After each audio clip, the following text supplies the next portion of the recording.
Last time we were working on this chisel, we ended up having to get this front bevel straightened out. It was really at a steep angle because somebody took it and put it on a grinder and just kind of wore away on it, and one end was really longer than the other, and I don't even know how somebody would have used it. Today we're going to go through the steps on getting a very clean and sharp bevel for your chisel to use. So here's my current setup with what I'm going to be using to sharpen this one chisel. I've got some 60 grit sandpaper stuck to a sheet of glass.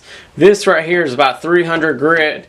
This stone is somewhere about 300 and about 600, I think.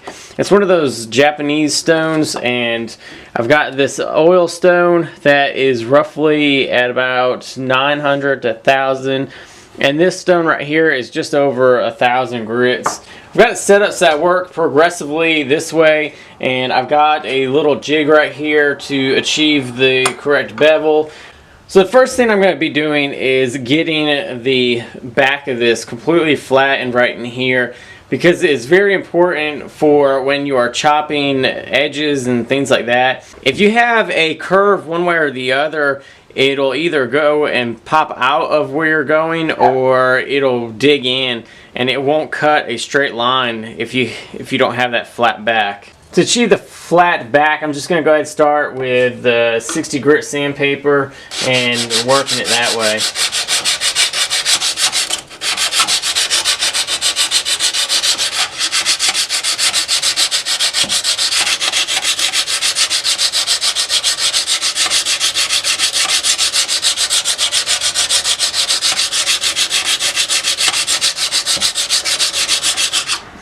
I gotta check it every once in a while, and I even have a Sharpie on hand that I will go ahead and mark on the chisel every once in a while, and this is just to ensure that the back is flat.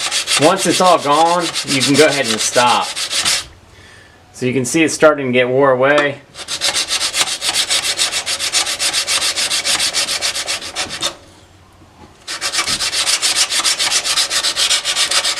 I'm using different parts of the sandpaper and stuff just to kind of make sure that I get even wear. I mean, this isn't really important. This is really cheap, but this helps just with knowing where you're working down the sandpaper at.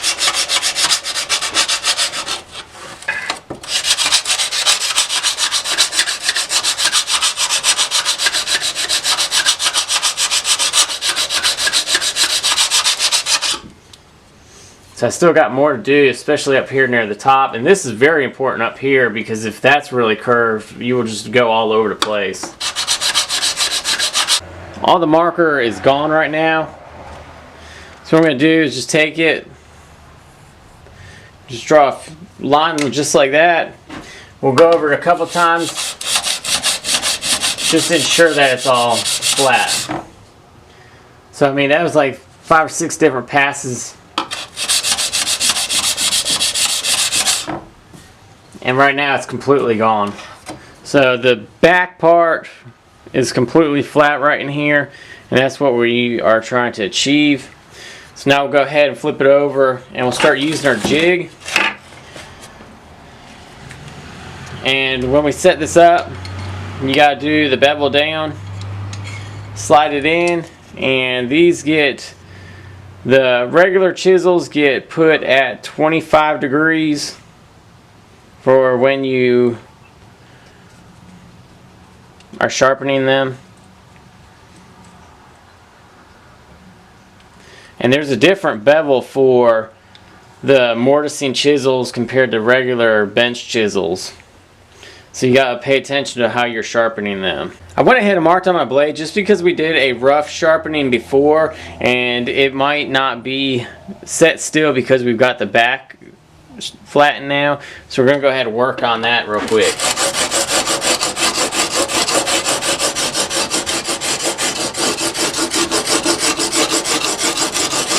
I've been working it down and got a clean bevel on there now. So what I'm going to do just to get my few final passes is take that Sharpie again, make sure the entire edge of that bevel is coated. Make sure that it's dry so that it just doesn't rub off. Now I'm just going to take it, give it a few passes,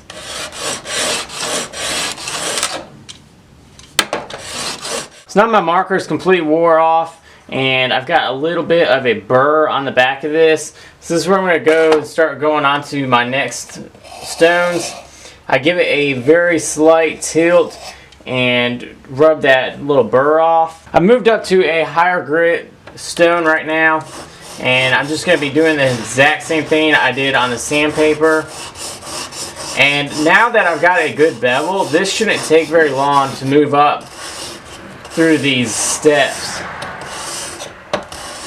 When you do the push and pull method, it removes a lot more material, but you can always just do the pull and go back and reset. When you're working with the stones, you want to make sure you use all of the stone. You don't want to just rub right here in the middle, or else you'll get a little divot in there, and then when you go to do wider material and stuff like that, it won't be flattened anymore. So I'm just going to wipe that off real quick. Get the Sharpie, mark on that bevel.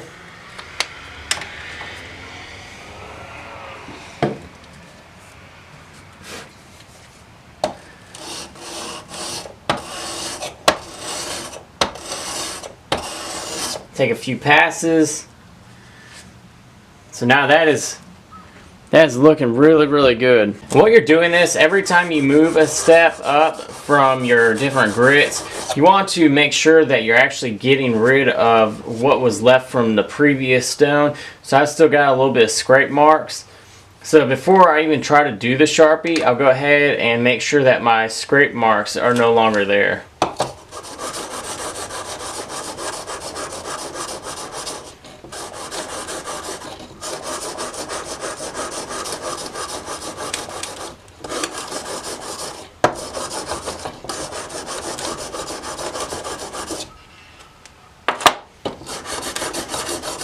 As you can see, I'm trying to make sure that I don't wear away any kind of divot, so I flip the stone around.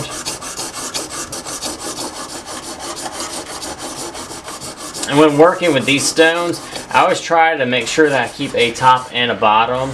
That way I don't make it so that the bottom has an uneven surface, and it's all, that way when you're using it, it doesn't rock one way or the other. I'm just wiping it off and looking and checking it and seeing what the progress is. And once again, I'm just going to use the marker. I'll go ahead and color in the whole entire bevel this time, just to see what we've got. Make sure that it's dry.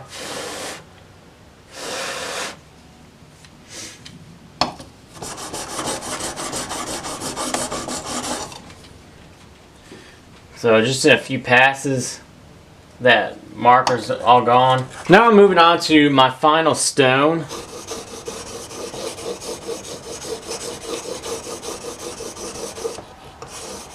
I can't remember exactly what grit this one is, but you can buy this one at like Lowe's. I think they might have them at Home Depot, but this is only like $20 or so, 20 or 30 bucks, and this stone works really well. This is about 1 inch and 3/4 wide, so you can get most of your chisels on this to sharpen up. But if you have a wider chisel, you can always use that scary sharp method, just using the sandpaper, and just move up in the different grits all the way up to 2000 if you wanted to. So there we go. The bevels looks really good.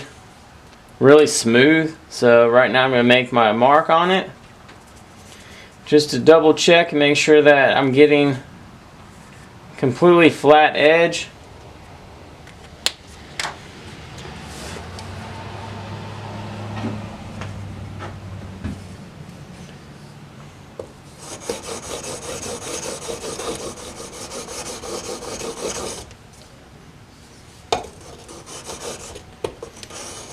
And it was all gone. Just doing a final touch up though.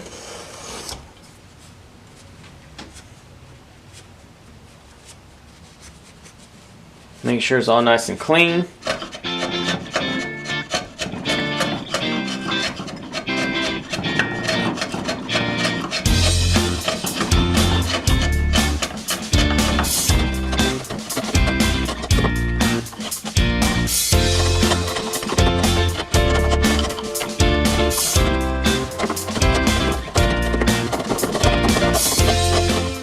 there you have it. The $1.50 eBay chisel is complete. We made a new handle for it, attached it, re-established a bevel on it where it was completely screwed up and really just wavy. We've got it completely sharpened.